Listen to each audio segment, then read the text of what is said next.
এই শহরের বিল্ডিংগুলো যেন ইউরোপ আমেরিকাকেও হার মানাবে।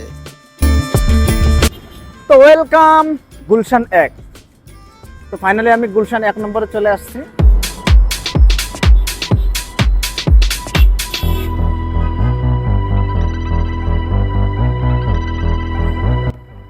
আপনারা কি গুলশানের ইতিহাস জানেন?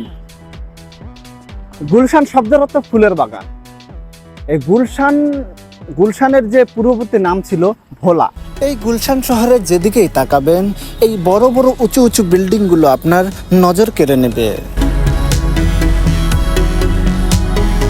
এই হাসিনার আমলে এক একটা রিক্সার দাম আমি শুনেছি যে 4 থেকে 5 লাখ টাকা করে ছিল। তো এখন আছে কিনা? না, এখন তো কম। এখন কত 60-70 হাজার, 1 লাখ। লাইসেন্স করাই? না না, লাইসেন্স তো করা না। লাইসেন্স ছাড়াই 60-70 হাজার। এখন যদি লাইসেন্স করেন কত হবে? লাইসেন্স করলে তো অনেক দাম হইব, 2.5 লাখ 3 লাখ। এখন কি লাইসেন্স ছাড়া লাইসেন্স করা গাড়ি দেখা যায়? না, এখনো তো দেখা যায় না। এখন দেখা যায় না। আপনারা জাস্ট এখানকার এক একটা বিল্ডিং দেখেন, হ্যাঁ, কত বড় বড় বিল্ডিং। গুলশান এলাকার মধ্যে এত সুন্দর সুন্দর বিল্ডিং যেন ইউরোপ আমেরিকাকেও হার মানায়।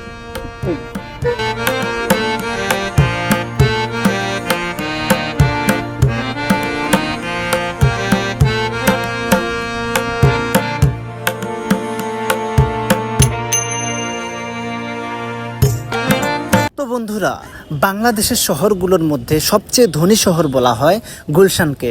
এই গুলশানের কিছু নিদর্শন, কিছু জায়গা এবং এই গুলশানের যে ইতিহাস ঐতিহ্য আজকে আমি আপনাদের মাঝে তুলে ধরব। সো ফুল ভিডিওটি দেখে সাথে থাকবেন এবং চ্যানেলে নতুন হয়ে থাকলে অবশ্যই চ্যানেলটি সাবস্ক্রাইব করে পাশে থাকবেন। তো চলুন আজকের ভিডিওটি শুরু করা যাক।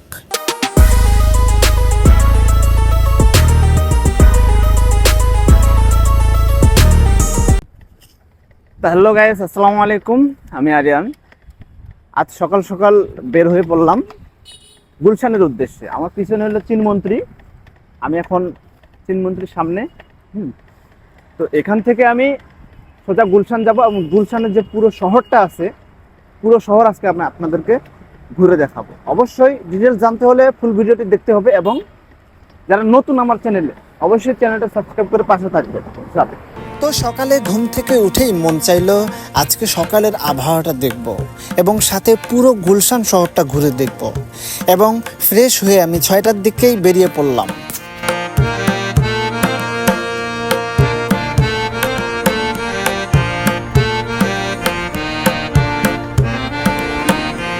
তো রিকশায় চড়ে চীনমন্ত্রীর সামনে দিয়ে সেই বিজয় সরণির উদ্দেশ্যে রওনা দিলাম।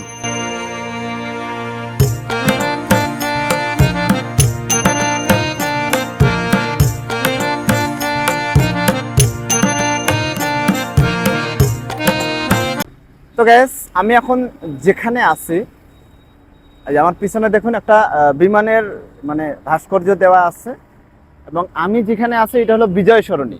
হ্যাঁ, এই বিজয় সরণির সেরা হলো যে আপনার পাশে রয়েছে সংসদ ভবন এবং তার পাশে রয়েছে জিয়া উদ্যান। আর জিয়া উদ্যানের ভিতর রয়েছে আমাদের যে জিয়াউর রহমান, স্বাধীনতার ঘোষক, তিনি সেখানে মানে তিনার কবর সেখানে রয়েছে। এই জন্য এই বিজয় সরণিটা অনেকটা সেরা। হ্যাঁ, এই দেখ,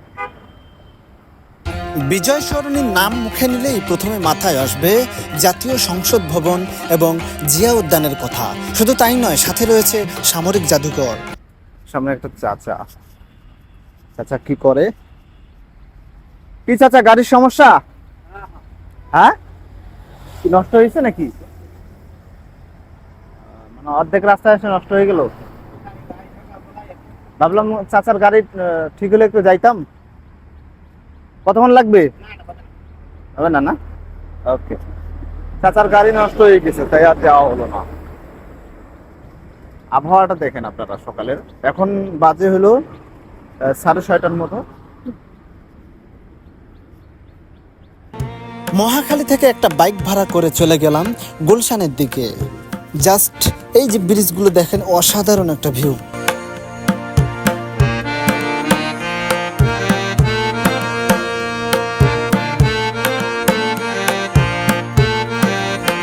তো ওয়েলকাম গুলশান 1।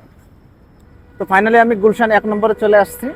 তো এখান থেকে আমি যাব গুলশান 2 নম্বরে। আমি আপনাদেরকে কিছু বিল্ডিং দেখাবো, যে এখানকার যে বিল্ডিংগুলো আপনারা দেখেন, হ্যাঁ, এক একটা বিল্ডিং আমেরিকা ইউরোপের থেকে কিন্তু কম নয়।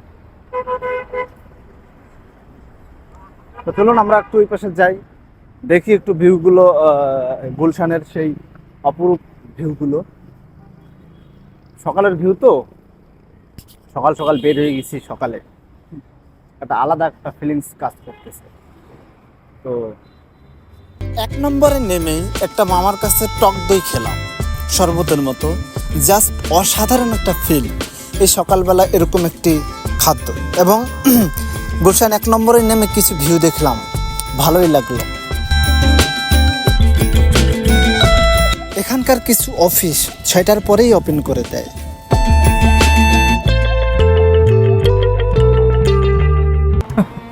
আমি জাস্ট এখানকার বিল্ডিংগুলো দেখে অবাক হয়ে যাচ্ছি, যে এত বড় বড় বিল্ডিং, যে ইউরোপ আমেরিকা, হ্যাঁ, ফেল করে দিবে একদম।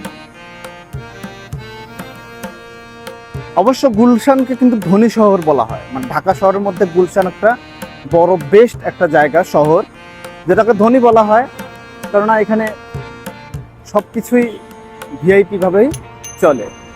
রিক্সা থেকে শুরু করে, অটো থেকে শুরু করে, সিএনজি থেকে শুরু করে সব কিছু কিন্তু ভিআইপি ভাবে এখানে চলাচল করে। গুলশান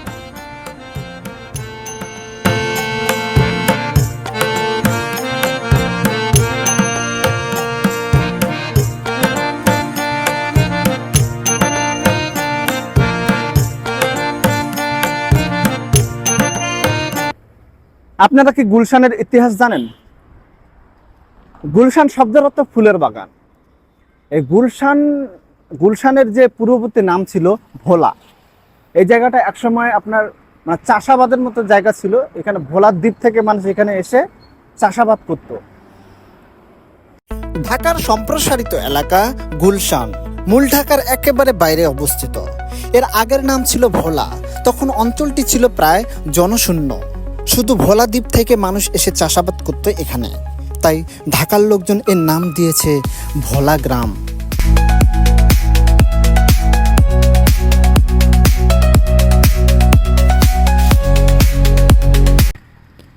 আসসালামু আলাইকুম মামা, কি অবস্থা? ভালো আছেন? সকাল সকাল বের হয়ে পড়ছেন মনে হয়। হ্যাঁ, আচ্ছা, এই গুলশানের ইতিহাস সম্পর্কে আপনার কিছু জানা আছে? আছে মোটামুটি। এই যে এরা গাড়ি মনে হয় চলবা দেয় না, 8টা বাজলে ট্রাফিকে ধরে নিয়ে জায়গা। রাত না, দিনের 8টায়। দিনের 8টায়? হ্যাঁ, ও আচ্ছা আচ্ছা। এই যে সামনে আইছি না, আইলে ধরে নিয়ে জায়গা। না, এখন অবস্থা হলো যে চার্জার গাড়ি অনেকে অ্যাক্সিডেন্ট করতেছে, হ্যাঁ। মানে Actually সবাই না, সব চালক এক না, না। আলি যে ট্রাফিকের দোষ তা না, আঙ্গ তো মেনুটা ওরা নিষেধ। আমরা দিলে আমরা মনে হয় ওই যে 2টা নুবের কারণে মেনুটা উঠি। হ্যাঁ, আর কিছু কিছু যাত্রী আছে, মামা যাও, যাও। কোনো কিছু হইলে আমরা দেখবো, দেখা যায় আমার গাড়ি নিয়ে গেলে আলবস্তা নেমে যায়। আপনারা জাস্ট একটা বিল্ডিং দেখেন, যে উপরে তাকানোই যাচ্ছে না। যত বেলা যাচ্ছে, যত টাইম বাড়তেছে, অত সূর্য যেন ধাপিত হচ্ছে, আর আকাশ যেন ভয়ঙ্কর একটা রূপ ধারণ করতেছে। তো বন্ধুরা, আমি এখন চলে আসলাম গুলশান 2 নম্বরে। তো গুলশান 2 নম্বরটা গুলশান 1 নম্বর থেকে একটু বেশি দেখার মতো। জাস্ট এক একটা বিল্ডিং যদি আপনি দেখেন,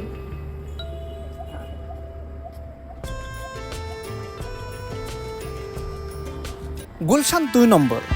গুলশান 2 নম্বর হলো গুলশান 1 নম্বরের থেকে অনেকটাই বেটার এবং দেখার মতো। এই গুলশান 2 নম্বরের চত্বরের যে আশেপাশে বড় বড় বিল্ডিং এবং বড় বড় মার্কেট দেখতে পাচ্ছেন, এই মার্কেটগুলোতে সন্ধ্যার পর এক এক ধরনের বাতি জ্বালানো হয়। এই বাতিগুলোর ঝিলমিল আলো আলাদা একটা ফিলিংস নিয়ে আসে শরীরে। আজান জোরে আজান। আপনাকে কিছু প্রশ্ন করি। আপনাদের যে এক একটা রিক্সা তো আগে মনে হয় শেখ হাসিনা আমলে, তো এক একটা দাম শুনেছি যে 5 থেকে 6 লাখ টাকা।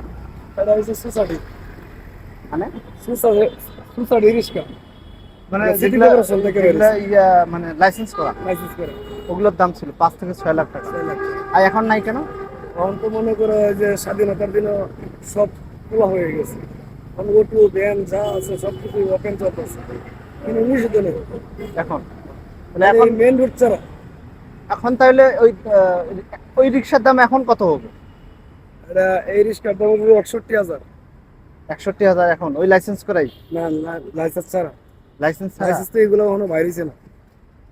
ও, তাহলে ধরেন যে লাইসেন্স করা হয় তাহলে কত হবে এখন লাইসেন্স বর্তমানে? করলে তো মনে করো আরো 2-3 লাখ টাকা খরচ হবে। এখন 3 লাখ টাকা মতন খরচ হবে, বলো নি? আচ্ছা আচ্ছা, এই ব্যাপার না।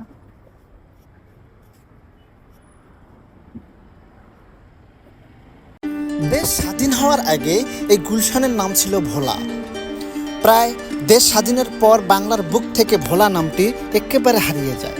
80 দশকের ছিমছাম আবাসিক এলাকা 90 দশকে বিভিন্ন ডেভেলপার কোম্পানির চোখ পড়ে। গুলশান ক্লাবের একটি প্রকাশনে মোহাম্মদ নবীর লেখায় আমরা জানতে পারি গুলশান প্রথমে ছিল এক ছায়া ঘেরা বন। তো কেমন আছেন? আলহামদুলিল্লাহ আছি ভালো। তো আমরা শুনতেছি যে গুলশানকে ধনী শহর বলা হয়। কেন ধনী শহর বলা হয় এটা আপনি কিছু? এরা জানি না, এরা যারা আছে এরা জানে, যাকে যারা আছে এরা জানে, আমরা তো জানি না ভাই, আমরা তো গ্রামের মানুষ। আচ্ছা, এই যে রিক্সাগুলো আপনাদের রিক্সা, এই হাসিনার আমলে এক একটা রিক্সার দাম আমি শুনেছি যে 4 থেকে 5 লাখ টাকা করে ছিল, তো এখন আছে কিনা? না এখন তো কম, এখন কত 60-70 হাজার, 1 লাখ। লাইসেন্স করাই? না না, লাইসেন্স তো করা না। লাইসেন্স ছাড়াই 60-70 হাজার? জি। এখন যদি লাইসেন্স করেন কত হবে? লাইসেন্স করলে তো অনেক দাম হইব, 2.5 লাখ 3 লাখ এখন টাকা। কি লাইসেন্স ছাড়া লাইসেন্স করা গাড়ি দেখা যায়? না এখনো তো দেখা যায় না। এখন দেখা যায় না, আগে ছিল।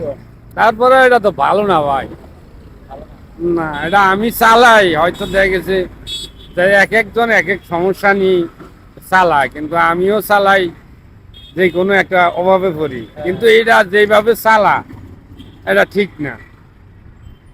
সব ড্রাইভার তো আর এক না, সবার চালানোর গতি তো আর এক না, ঠিক না? হয়তো কেউ ভালো চালায়, আবার কেউ আছে যারা চালাইতেই পারে না, ওরা সহ কিন্তু এখন গাড়ি চালায়। একটা আইন করে দিলে হয়তো আপনার যে মেইন রোডে হাই রোডে চালাইতে পারবো না, ভিতরে ভিতরে চালাইবো, এটা করলে ভালো হয়। তো বন্ধুরা, আমি এখন প্রায় 8 তলার উপরে। তো আমি এই 8 তলা 9 তলার উপর থেকে আমি এখন আপনাদেরকে গুলশানের যে আপনার 2 নম্বরের যে চত্বরটা, এই চত্বরটা আমি এখন আপনাদেরকে দেখাবো। আপনারা জাস্ট দেখলে অবাক হয়ে যাবেন যে এটা আমাদের বাংলাদেশ, মানে অসাধারণ একটা ভিউ আমি আপনাদেরকে এখন দেখাচ্ছি। আপনারা দেখেন, আমি এখন 8 তলার উপরে আছি। হ্যাঁ, আমি এখন আপনাদেরকে ভিউটা দেখাচ্ছি। গুলশান 2 নম্বরের পাশেই একটি বড় বিল্ডিং দেখতে পেলাম, যেটা অফিস, প্রায় 14 তলা হবে। আমি 13 তলার উপর থেকে এই ভিডিওটা করছি। জাস্ট আপনারা দেখেন, পাখির মতো মনে হচ্ছে পিঁপড়াগুলো এদিক থেকে ওই দিক চলে যাচ্ছে, এমন একটা ভিউ, জাস্ট অসাধারণ। আপনারা কল্পনাও করতে পারবেন না এত সুন্দর একটা ভিউ। 13 তলার উপরে যে লিফটটা, সেখানে কেউ না থাকার কারণে একটু দুষ্টামি করলাম। 50-এর পর 60-এর দশকে গুলশানে বাস, সেতু, সড়কবাতি, থানা, পুলিশ, নিরাপত্তা, স্কুল, কলেজ, বাজার কোনো কিছুই ছিল না। মিজানুর রহমান ঢাকা পুরাণ গ্রন্থটিতে লিখেছেন, গুলশানের যে বনগুলো 70 দশকে ছোট বাঘ বা মেছো বাঘের দেখা মিলত। আপনারা জাস্ট এখানকার এক একটা বিল্ডিং দেখেন, হ্যাঁ, কত বড় বড় বিল্ডিং। গুলশান এলাকার মধ্যে এত সুন্দর সুন্দর বিল্ডিং যেন ইউরোপ আমেরিকাকেও হার মানায়।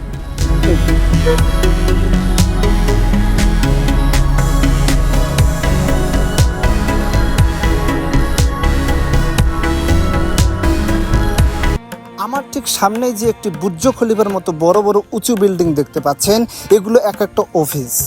সামনেই কিন্তু বনানী সুপার মার্কেট অবস্থিত, যেখানে কিছু ভবনে কয়েকদিন আগে আগুন লেগেছিল।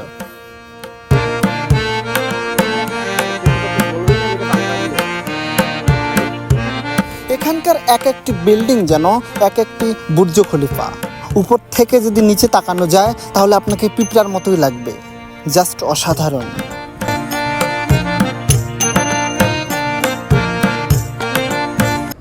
তো বন্ধুরা, আমি এখন যে জায়গাটাতে আছি এই জায়গাটা হলো বনানী সুপার মার্কেট। দেখেন কিছুদিন আগে এখানে আগুন লাগছিল, যার কারণে এই যে উপরে দেখা যাচ্ছে মানে এখন পরিত্যক্ত, এটা এখন ইয়ে না, খালি জাস্ট বিল্ডিং গুলো দেখেন। বিল্ডিং মনে হবে না যে এটা আমরা আমাদের বাংলাদেশে, এটা মনে হচ্ছে যে ইউরোপ অথবা আমেরিকার মতো। আপনারা জাস্ট দেখেন একটা একটা বিল্ডিং কত বড়। বাংলাদেশে কত এগিয়ে, এটা যদি আপনারা না ঘুরেন আপনারা কখনো বুঝতে পারবেন না।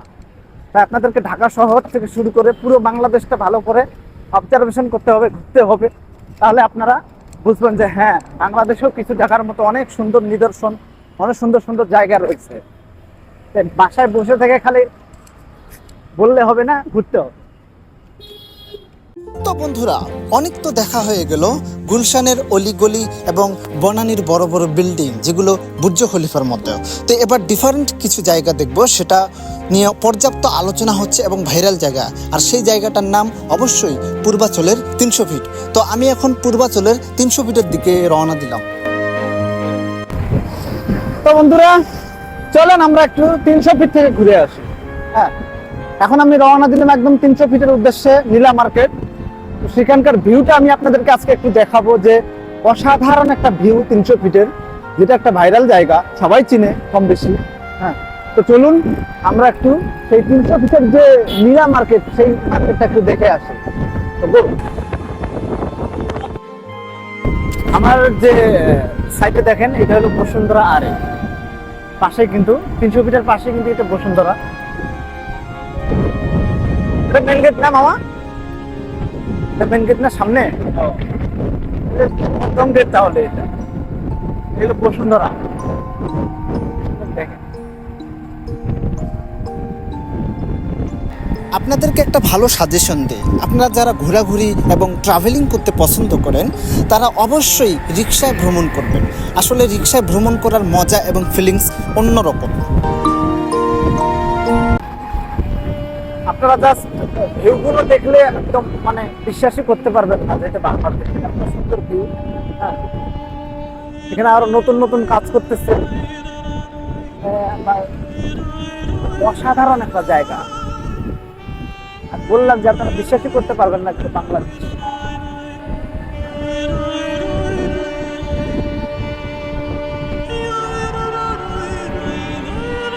আপনারা জাস্ট রাস্তার ভিউটা দেখুন, জাস্ট অসাধারণ একটা ভিউ, যেন মরুভূমির কোনো রাস্তা আমি দেখতে পাচ্ছি। আপনি প্রশংসা না করে থাকতেই পারবেন না, অসাধারণ। তো বন্ধুরা, আমি এখন আছি 300 ফিটে। 300 ফিটের সেই নীলা মার্কেটে দেখেন একবার। আর এখানে যে ব্যানারটা দেখতে পাচ্ছেন, আপনারা দেখেন, একটু লক্ষ্য করলে দেখতে পারবেন যে এখানে ব্যানারে দেওয়া আছে 36শে জুলাই। তো এটা মূলত ছিল না। কিছুদিন আগে আমি এলাকার লোকজনের কাছে শুনলাম যে এখানে নাকি শেখ হাসিনার নাম ছিল। তো সেটাকে এখন চেঞ্জ করে এখন দেওয়া হয়েছে 36শে জুলাই এক্সপ্রেসওয়ে। হ্যাঁ, অনেকটা সুন্দর 300 ফিট দেখেন। তো 300 ফিট অনেক সুন্দর একটা জায়গা, সবাই আসবেন, ঘুরবেন, দেখবেন এই জায়গাটা। আপনারা যদি, আমি যেদিকে কিছু বলতে চাই যে এই যে জায়গাটা, হ্যাঁ, এখানে অনেকে ভিডিও করতে গিয়ে বা টিকটক করতে গিয়ে এখান থেকে পড়ে গিয়ে অনেকে মারাও গিয়েছে। কিন্তু এই যে জায়গাটাতে এমনভাবে আমার গাড়ি স্পিডে চলে, এই যে দেখেন আপনারা, গাড়ি স্পিডে চলে, যে এখানে যদি কেউ পড়ে, গাড়ি ব্রেক করার মতো কোনো অবস্থান নেই বা কোনো অবস্থাতে গাড়ি ব্রেক করা সম্ভব না। তো এই জন্য এখানে আসলে অনেকেই সাবধানে চলাচল করবেন, ভিডিও টিডিও করলে একটু সাবধানে করবেন। তো এখান থেকে একবার পড়ে গেলে কিন্তু বাঁচার কোনো উপায় নেই। এই হলো 300 ফিট দেখতে যেমন সুন্দর, উদারতার মতো, কিন্তু গভীরে রয়েছে অনেক ভয়ঙ্কর কিছু। সাবধানতা অবলম্বন না করলেই বিপদ। কিভাবে যাবেন 300 ফিটে? ঢাকার গুলিস্তান 0 পয়েন্ট থেকে 300 ফিট সড়কটির দূরত্ব প্রায় 16 কিলোমিটার। ঢাকার যে কোনো প্রান্ত থেকে উত্তরগামী যে কোনো বাস কুড়িল হয়ে যায়। কুড়িলে বাস থেকে নেমে নারায়ণগঞ্জ বা নরসিংদীগামী বাসে করে কাঞ্চন বিচ পর্যন্ত যাওয়া যেতে পারে। এছাড়া সিএনজি বা বাইকে করেও 300 ফিট যাওয়া যায়। তবে রিকশায় করে বা একা কোনো গাড়ি থাকলে সেটার ভ্রমণই মজার আলাদা।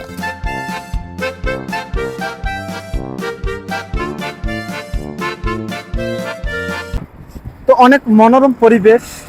এই সময়টা অনেকটা ফাঁকা থাকে, যেহেতু দুপুর টাইম না, এখন 11টা-12টা বাজছে। তো এই টাইমটা অনেক মানে ফাঁকা থাকে এই জায়গাটা। আর বিকাল হতে হতে আপনারা দেখবেন যে এত ভিড় হয়, এখানে দাঁড়ানোর মতো কোনো ব্যবস্থা থাকে না, অবস্থা থাকে না। আপনারা একবার গাড়ির গতিবেগগুলো একটু যদি দেখেন, হ্যাঁ, মানে এত স্পিডে এইখান থেকে গাড়ি যায় ভিতর দিয়ে, তো এখানে ব্রেক করার মতো কোনো অবস্থা নেই। সো এখান থেকে যদি কেউ পড়ে যায় তো মনে হয় না সে বাঁচবে। আপনারা একটু সাবধানে চলাচল করবেন এখানে। হ্যাঁ, আচ্ছা মামা, এই 300 ফিটের যে ভিউটা, এটা তো অসাধারণ একটা ভিউ। যারা নতুন অনেক বিদেশের যারা পর্যটক আছে, আমেরিকান, ইউরোপের, সবাই কিন্তু এই 300 ফিট দেখতে আসে। এখন হয়তো দুপুরবেলা এখন একটু ভিড় কম, মনোরম পরিবেশ, কিন্তু বিকেল হতে হতে কিন্তু জায়গার অবস্থান অন্য রকমে চলে যায়। হ্যাঁ, ভিড় থাকে, বিশেষ করে শুক্রবারে। তো আপনার এই যে 300 ফিটের বিষয়ে আপনি কি বলতে যাচ্ছেন? বলতে চাচ্ছিল শুক্রবার দিন ছুটি থাকে, তাই মানুষ ঘুরতে দেখতে আসে। পূর্বাচল নতুন শহর দেখতে অনেক সৌন্দর্য, ঢাকার কাছে। আপনার বাসা কি এখানে আশেপাশে? হ্যাঁ, আমার বাসা এই জায়গায়। তো আপনার কেমন লাগে এই 300 ফিট? দেখতে ভালোই লাগে। বাংলাদেশের লাইগা সবচাইতে নামি দামি শহর এখন 300 ফিট পূর্বাচল। 300 ফিটের পাশেই তো আপনার অবস্থিত বসুন্ধরা। হ্যাঁ, বসুন্ধরা।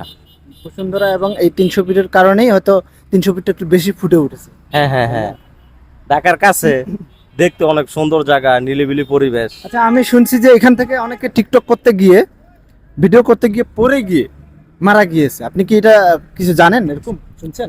সেটা শুনি নাই, কিন্তু বলছে মানুষ ছবি তুলতে গিয়া পইরা গেছে নিচে। এই এখানে যে স্পিড, গাড়ির যে স্পিড, নিচ দিয়ে তো আর গাড়ি আসতে যায় না। হ্যাঁ, এখান থেকে যে আপনি পড়ে যান, তো এখানে যে গাড়িটা ব্রেক করবে সেই অবস্থা কিন্তু, ব্রেক করার মতো অবস্থা কিন্তু নাই।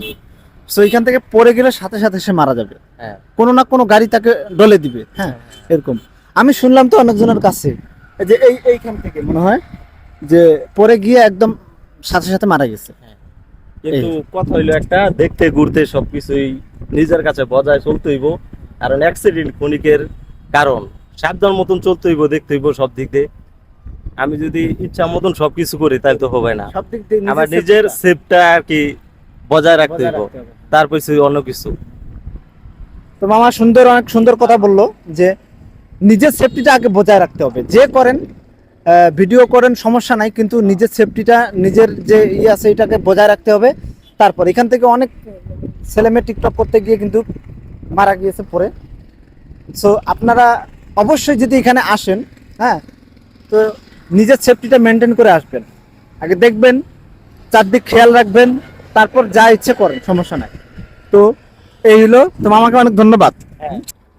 এই পূর্বাচল আপনার 300 ফিটের পাশেই এই যে একটা ফাঁকা মাঠ অবস্থিত, দেখেন, একদম নিরিবিলি জায়গা, সাথে রয়েছে রাস্তা, একদম অসাধারণ একটা জায়গা।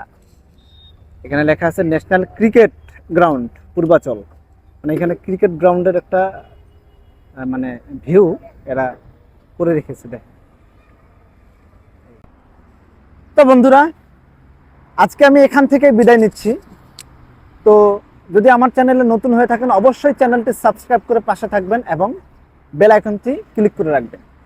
তো দেখা হবে আবার নতুন কোনো এক ভিডিওতে, নতুন লুকে, নতুন রূপে। তো আজকে এখান থেকেই সবাই ভালো থাকবেন, সুস্থ থাকবেন। আল্লাহ হাফেজ।